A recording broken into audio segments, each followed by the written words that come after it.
Step one of the camp excitement is sitting around in a car. We have to pick up a U-Haul truck, put all the stuff in, and the idea is to get here before 7 o'clock when they open so that you're the first person in the door by about the 5th. So, don't know how long this is going to take, but it was scheduled that we'd meet at, I don't know, 7:30 at the storage bin, which is not far from here, but we'll see. It usually takes longer than anybody could dream imaginable to get this done, usually. Kids and I are just sitting in the car. There's nothing for us to do here. Except wave.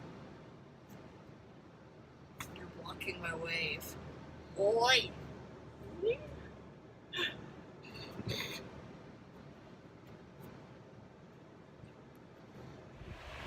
This is day 0 at the camp, and I wouldn't say it's uneventful. So we came up, I brought James and 2 out-of-state visitors, while Chuan and Michelle took the U-Haul ahead. Everything's fine until we get to the last of the dirt road. Some ruts and, kickback in the vehicle, and I can feel a looseness in the control.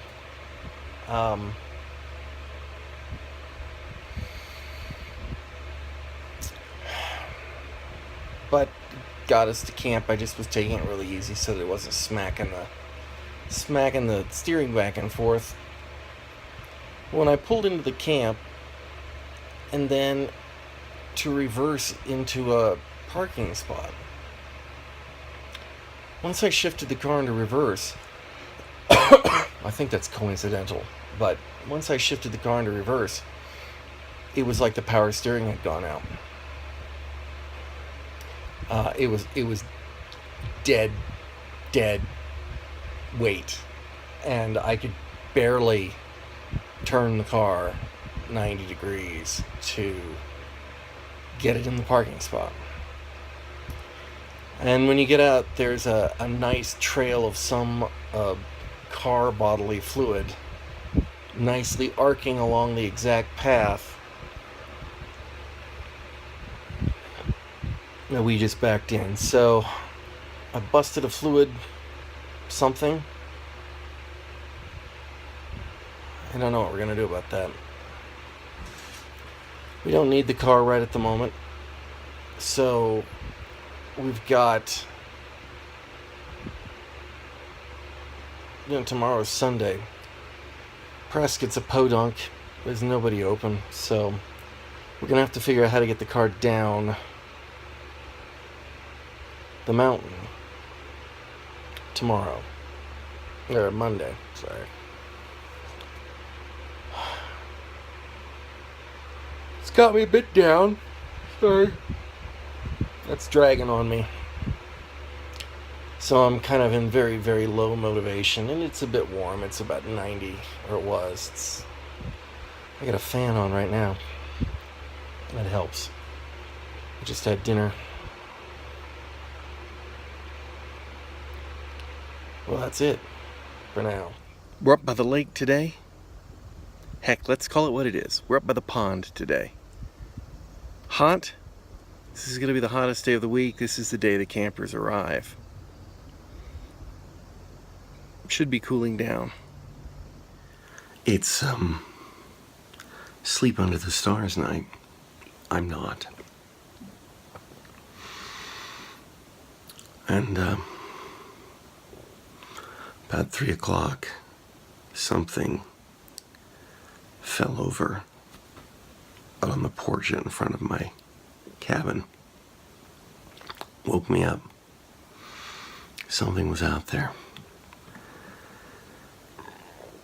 Don't know if it's a camper that's come in early or an animal. But soon thereafter I started hearing the animal in this cabin, and there is no animal in this cabin. Present company accepted. But you can hear him digging. Maybe he's in the walls or something. Anyway, I got a little video that includes the sound. It sounds like he's in like this cardboard box, but he's not. I don't know what it is, but it's disconcerting. Anyway, damn it. It's woken me up enough I have to make the trek across the compound to the bathroom. Not happy.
Nothing. Nothing. There's some forest fires on the other side of, well, in the next mountain range. And you can smell them tonight. That's not good. But other than that, it's all perfectly calm and still out there. It's a lot colder than 60 though. I don't believe that for a second. All right, time to make the trek back.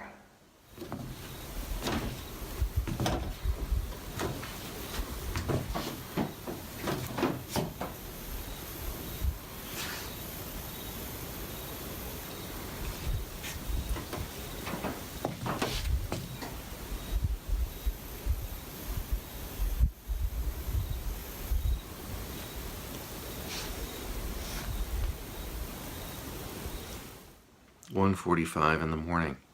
This morning I was not awoken by the mysterious creature. This morning I was awoken by the fact that I forgot to turn my radio down a little bit and had it on full volume when I went to sleep. At about 1:30 we had a camper wake up and throw up on himself. I had to be sent down to the nurse, which announced a radio call, which woke me up. Then I heard that they were going to put him to sleep in the nurse's cabin, but they needed a spare sleeping bag, and I knew that I was in the supply room that had the spare sleeping bags, so there was not much point in trying to fall back asleep until I had delivered a sleeping bag. So now I'm going to try to go back to sleep.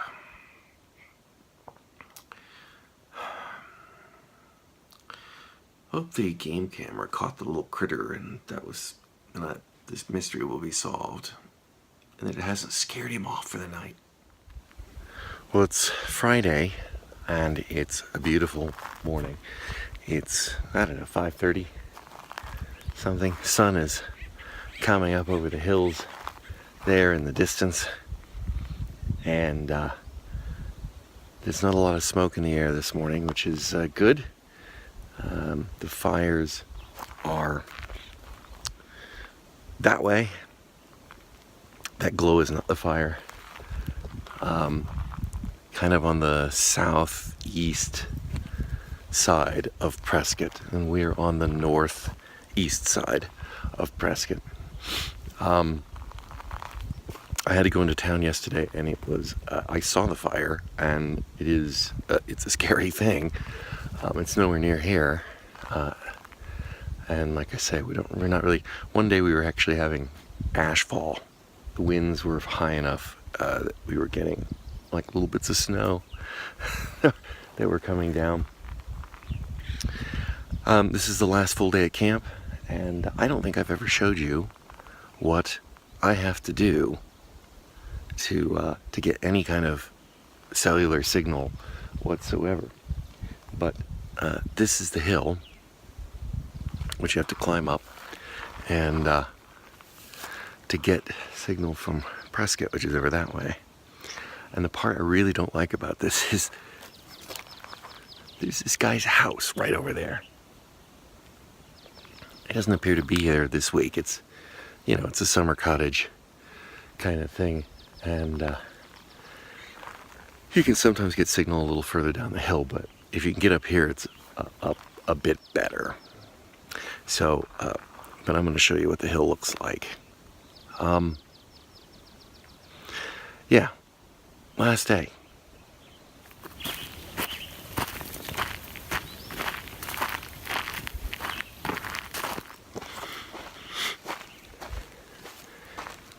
These are the water tanks for the camp. There is no utility, electricity, anything like that, gas, power, water, nothing here. We are completely cut off from all utilities. So every day, water is pumped from the well's water table and by diesel generator, and it's pumped up into these tanks. And you can see that here we are, Friday, excuse me, and tank's about half from empty to full. The tank's about half, and the reason this is here is because you can see it from down in the camp below. And this is why we have to conserve water very strenuously. We get 3-minute showers, and we usually do pretty well. Sometimes the camps run out, but we try to instill in the kids the importance of conserving the water, and many of them don't mind that they can maybe get by without a shower or two during the course of the week.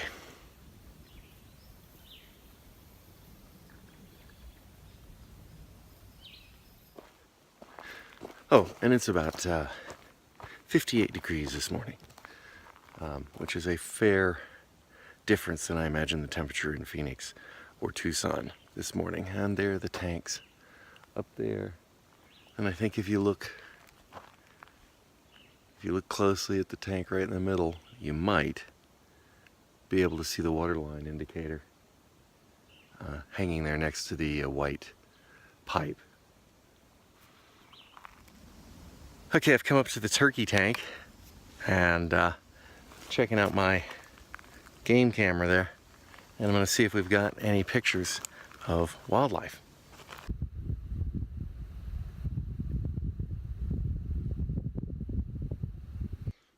I've buttoned her up again, put the SD card back in, and we're going to head back down.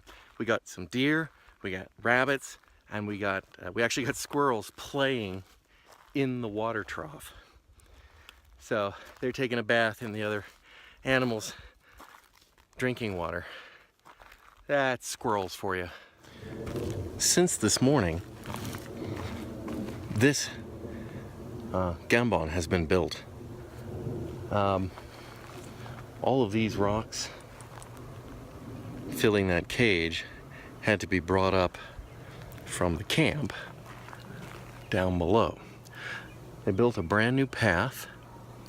This wasn't here yesterday, to kind of keep people away from the pipes when they're coming up here to use the cell phone. So they've got this new path that the AmeriCorps people are building, and all those rocks were brought up by hand from the riverbed on the opposite side of camp, and they were brought up by our campers, who formed a line down along this path and handed the rocks up and brought them all the way from the river up to here. That was their service project. We try to do something to help improve the camp each time we're here, and this was our project this time. I haven't done much for Tedium Unlimited. Just been that kind of week. I mentioned the car, I mentioned the fire. Otherwise, camp has been relatively smooth. The weather has been a bit hot during the day if we don't get a breeze, but it's been very nice at night. Most of the kids are really good. I'm looking forward to getting down the hill, though, and having a pizza. Definitely looking forward to a pizza. Last morning at camp, the campers' parents are scheduled to arrive between 12 and 2, which means they'll start arriving at 11. Kids are eating breakfast, cleaning up their cabins. They're gonna have some awards and a competition, and then that'll be the end of it. I'm up collecting the game camera by the turkey waterer and see if we got anything last night. I finally caught, 5 years, I finally caught the little bugger that's been getting in at the cabin where I sleep and up on the deck where they do a lot of the projects. And every night, well, not every night, but most nights, there's something out there and you never catch him. And I got him on the game cam. Raccoon caught the little bugger red-handed.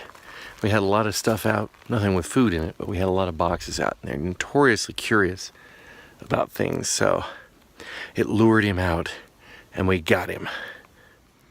Well, we're all back home now. Everyone got home safely, and I've had showers, many showers, and multiple pizzas. It's Monday today, and tomorrow's the 4th of July, so I have that day off too, and I'm gonna have to shave. I hate that part, but this is my camp beard, which, as you can see, apart from being a bit gray, is not really that much. Count my Native American blood for that one. Anyway, that's it. That was our annual camp adventure. Nobody drove through this wall behind me this year. I'm paranoid. So, camp again in a year. And remember, for the long-time viewers, remember to like, comment, and subscribe. We will talk to you next time.